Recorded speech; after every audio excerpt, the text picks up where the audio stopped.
बिस्मिल्लाहिर्रहमानिर्रहीम। अस्सलाम वालेकुम नाज़रीन, नई अपडेट में खुश आमदीद ख़वातीन हज़रात। और यहाँ पर आपको आगाह करते चलें कि पाकिस्तान में NCOC ने भी पाकिस्तान को कोरोना वायरस की नई किस्म के ख़तरात से आगाह कर दिया।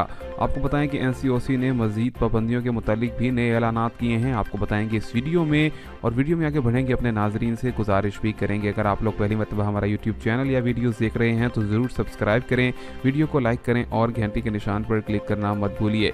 ख़वातीन हज़रात, यहाँ पर आपको बताते चलें कि दुनिया भर में कोरोना वायरस की नई किस्म ओमिक्रॉन एक बार फिर अपने पंजे गाड़ने लगी है।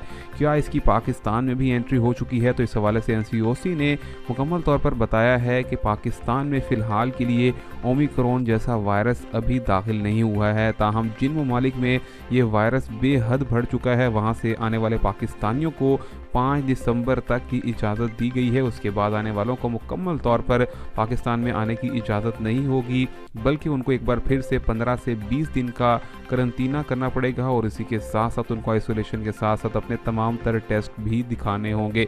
इसी के साथ साथ याद रखा जाए कि पाकिस्तान में अगर कोरोना वायरस की नई किस्म दाखिल हो गई तो NCOC ने कहा है कि पाकिस्तान में भी जुज़वी तौर पर लॉकडाउन लगाना पड़ेगा और मज़ीद पाबंदियों का इतलाक भी कर दिया जाएगा। लेकिन फ़िलहाल के लिए आपको बताते चले कि पाकिस्तान ने जिन ममालिक पर पाबंदी आयद की है, उनके अंदर यहाँ पर जो ममालिक शामिल हैं वो जनूबी अफ्रीका है, हांगकॉन्ग है, मोज़म्बिक है, नमीबिया है, इस्वातिनी है और लेसोटो शामिल हैं। ख़वातीन हज़रात, याद रखा जाए कि इन ममालिक में बढ़ती हुई नए वायरस की जो तादाद है वो इंतहाई ख़तरनाक है, और वर्ल्ड हेल्थ ऑर्गेनाइजेशन ने कोरोना वायरस की नई किस्म को पहले से भी ज़्यादा ख़तरनाक साबित कर दिया है। मिलेंगे आपसे नई अपडेट में, तब तक के लिए अल्लाह हाफ़िज़।